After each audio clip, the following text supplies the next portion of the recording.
Hi, folks. You're with Tacitus at your Pushback channel, and thank you for joining this radio live stream. In this essay, I'd like to talk about the claim, which may actually be true, that Australian women are amongst the best educated in the world. So, the criteria is supposedly, at least, as a proportion of kids that start high school, children that start high school, Australian women finish junior high school, get their senior high school diploma. They go on to university and college, and then they go on to higher education from there, such as masters and PhDs. Now, the claim is that Australian women have the highest number of graduates, senior high school through to graduate degrees, and then further education from their PhDs and so on. The Australian women have the best education, the highest attainment or achievements, if you will, of education in the Western world. In fact, the entire world. Now, I don't know if that's exactly the case, but Australia, the outcome would certainly be in the first five. It may even be number one. I don't know. It really depends on how they do the numbers. But there's a recent sort of leftist government, federal government, been elected in Australia in an election just a few weeks ago.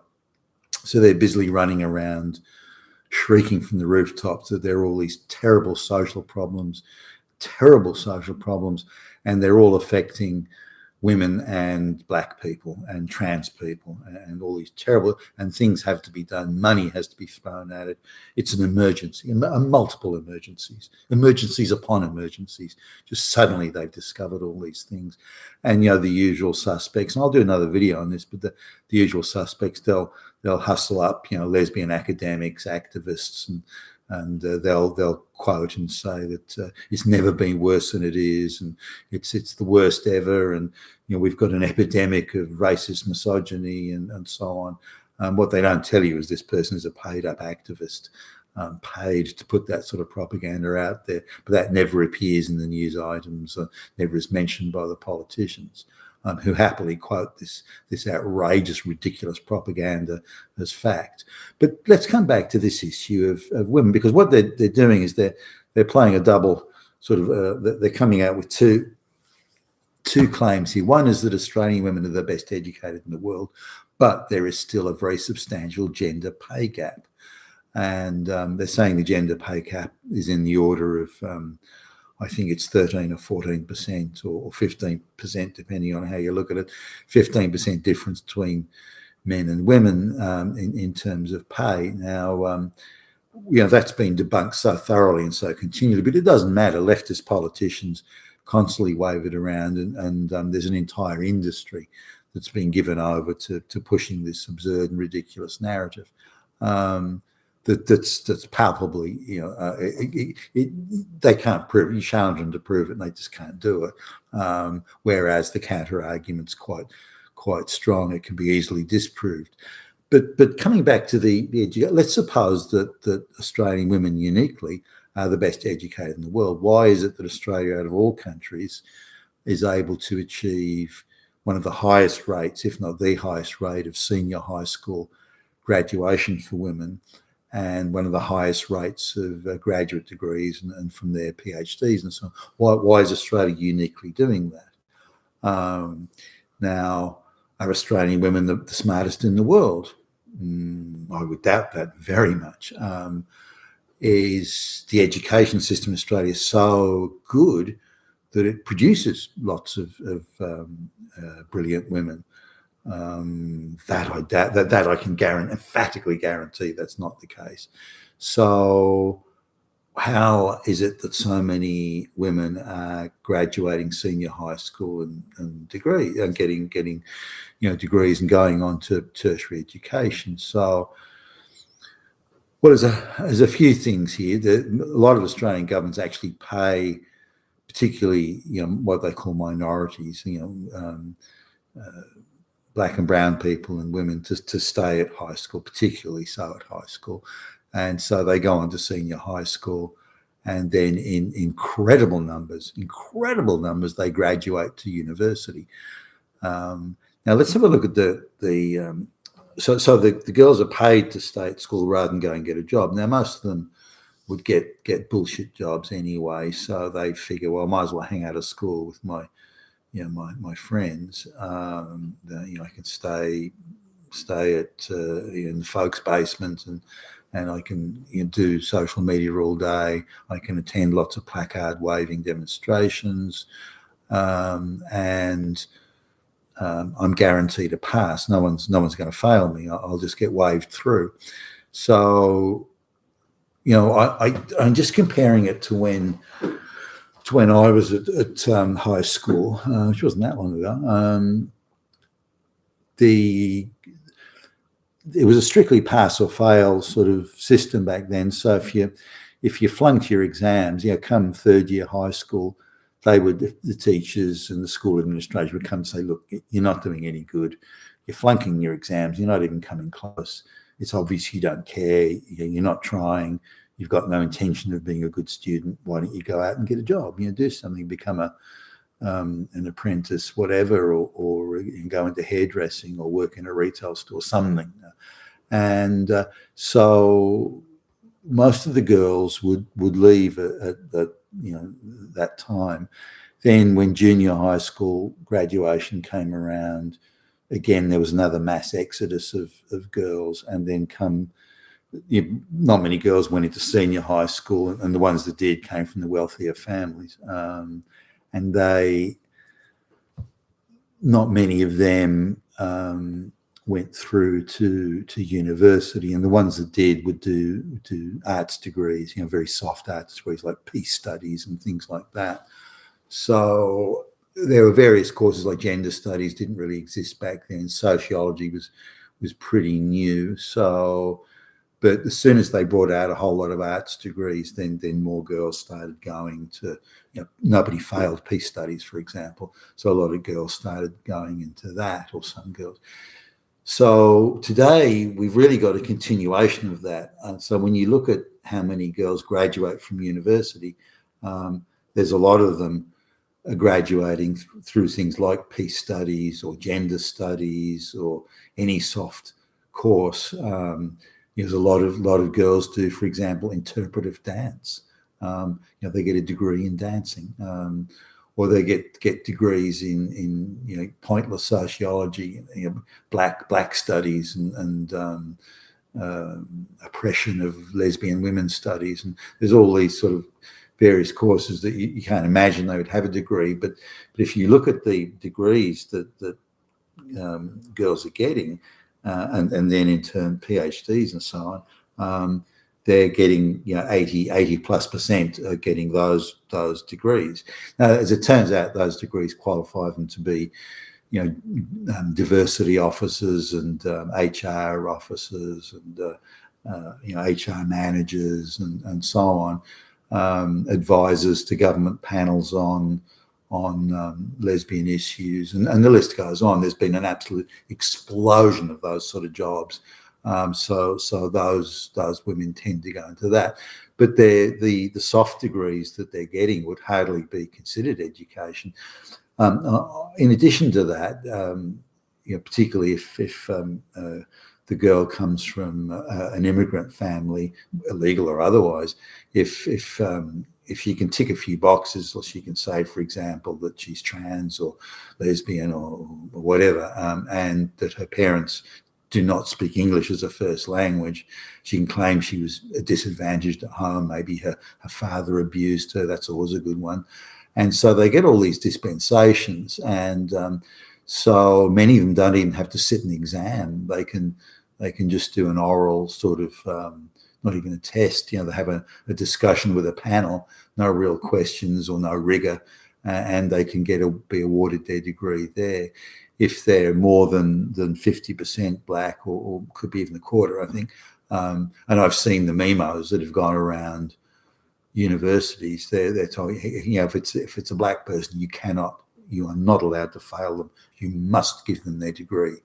So you've got this situation where the standard that women must meet, particularly if they're black or brown, must meet is so low that pretty much anyone that's breathing is being awarded, high school diplomas, degrees, and so on. So that's really a huge source. So we can say that 8, if not 9 out of 10 of all degrees awarded to women are soft degrees that have no rigor attached to it.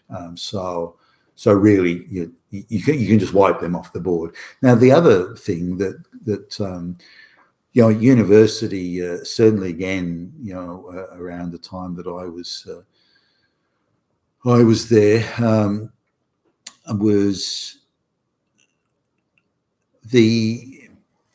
if you didn't, just going to university was one thing, or getting there was one thing, but if you didn't pass your exams at the end of the year, if it was a really close shave, they'd kind of they'd wave you through maybe. But if you didn't pass the exams, you had to appear before quite a rigorous committee back then and show cause for not passing. Why did you not pass? Were you not working hard enough? Were you out partying too much? Were you, what were you doing? Why did you not pass? You've got a special opportunity here at university. You're meant to be the brightest that this community and this nation can produce, and you're in training here in a rigorous training situation to go on to bigger and better things, greater things. You may find a cure for cancer or something, that sort of stuff. So rigor was very important, and if you couldn't satisfy the panel that you'd made there was a misfortune maybe of some sort, or that it was a one-off event that had prevented you from passing, then they can get you to sit the exam again or something, that sort of thing. So really, if you didn't satisfy the panel, though, they'd say, look, hey, you got to go. Now, a large number of girls were shown the door, back then, because they just weren't putting in the hard work that was required. Many of them, and I knew those girls at the time, they thought it was a great way to meet a future husband, or go to a lot of parties and have a great time, and that sort of thing. A lot of not all, but a lot of the guys at university came from quite well-to-do families. So, if you were on the lookout for young men with money and prospects, then university was a great place to go. It still is in third world countries. In a lot of third world countries, it's not a university at all. It's a place where young women find husbands. So that women were disproportionately shown the door for not putting in the hard yards required to pass the exams. So some boys or young men as well, but a lot of the girls couldn't hack it when they got there. Now, the situation is a little bit different today, but there are a lot of fees. So you're even doing an interpretive dance course, you still got to stump up a fair bit of money. Now, in Australia, the government guarantees the payment, but if a girl who does an interpretive dance degree, if she can earn less than $50,000 a year, or whatever its adjusted equivalent was, or will be, if she makes less than $50,000 a year for 10 years, effectively the taxpayer will pay her degree. I mean, there's a slight variance, and there can be some argy-bargy there, but the taxpayer can pick it up, sometimes even earlier than 10 years. So now if someone gets through junior high school, senior high school, gets a degree at university, and they still can't even make an average wage or below average wage 10 years after leaving university, then you've got to wonder how they got to university, and you've got to wonder how they got to high school. But there is more than 3/4 of the degrees that the taxpayer pays for in Australia are for girls. They're for young women, not for young men. They're for young women. So there's a real incentive for young girls if they they're not ambitious, or they've got a shitty job, or they interpretive dance isn't going to open many career doors for you, as you can imagine. So neither will peace studies, but or you might get a job at an NGO for that.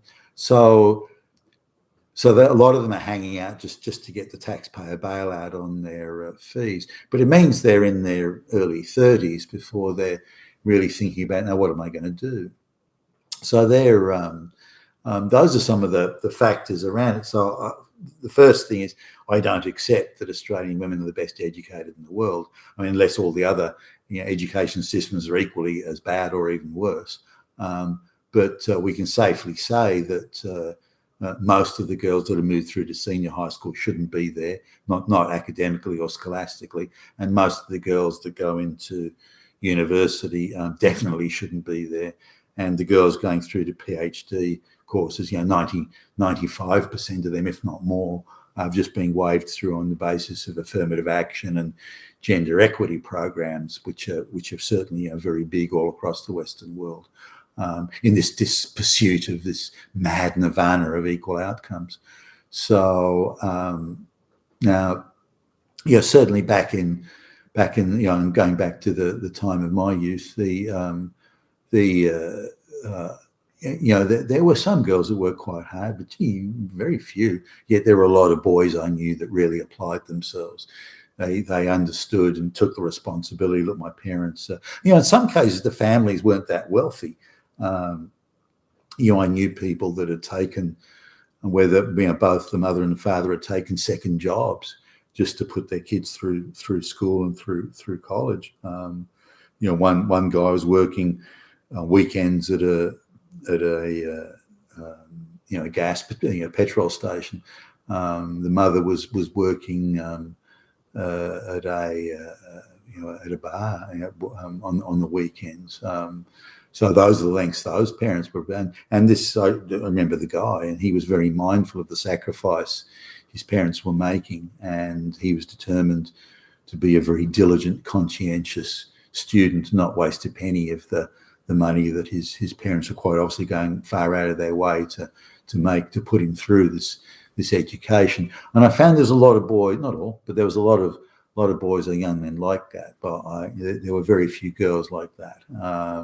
Well, certainly that I recall.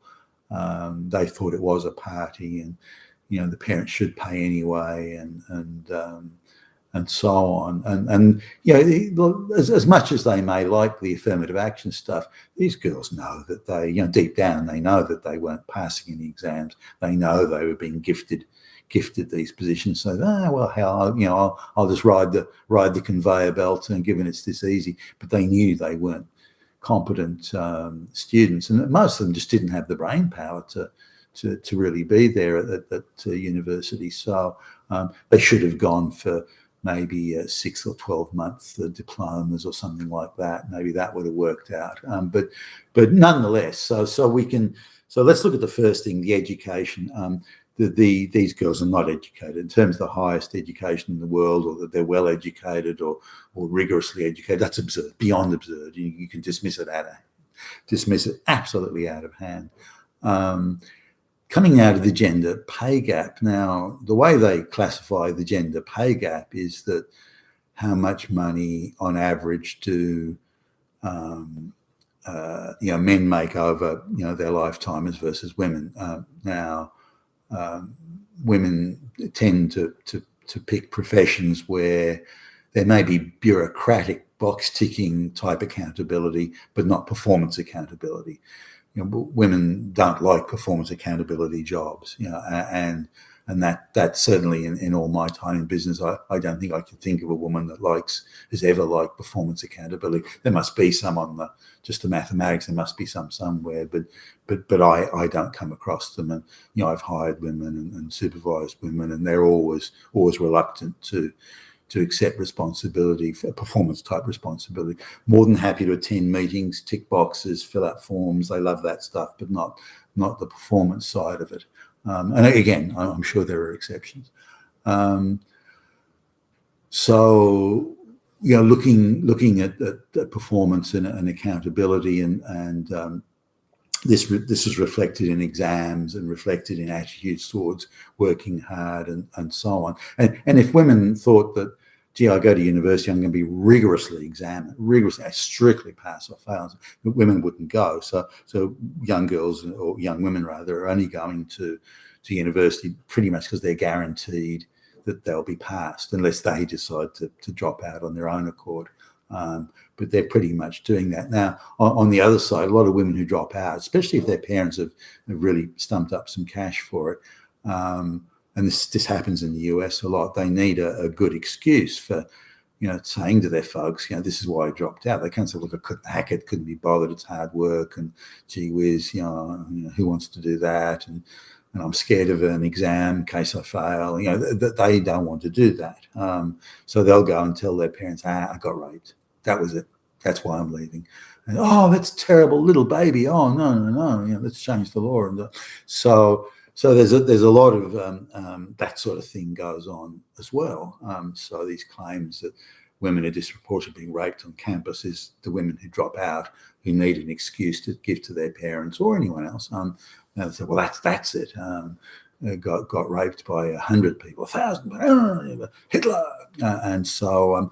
But on the gender equity side of things, the jobs that women take, or young women take, tend to not be the rigorous professions or the rigorous type jobs. Again, it may be rigorous in terms of the meetings and the bureaucratic box ticking, but not in terms of performance. So, and also quite strict guidelines in nursing, that sort of thing. And women love going with NGOs, and they love all that sort of work where there's no actual performance standard or criteria. Those jobs tend to, on balance, pay less. So men go into more performance jobs, and of course the sciences and the like. But at the moment, I look at diversity officers are often paid more than engineers are. So there are definitely career opportunities out there for women who are utterly incompetent at all levels. They can certainly go and get a job as a diversity officer, and then there'll be no criteria. Or the criteria is how many black lesbians did you hire today? And it's not hard to achieve those performance targets. It's much harder to produce something positive, though. So when they're doing the calculations, they tend to forget that women work shorter hours, work at lower paid professions.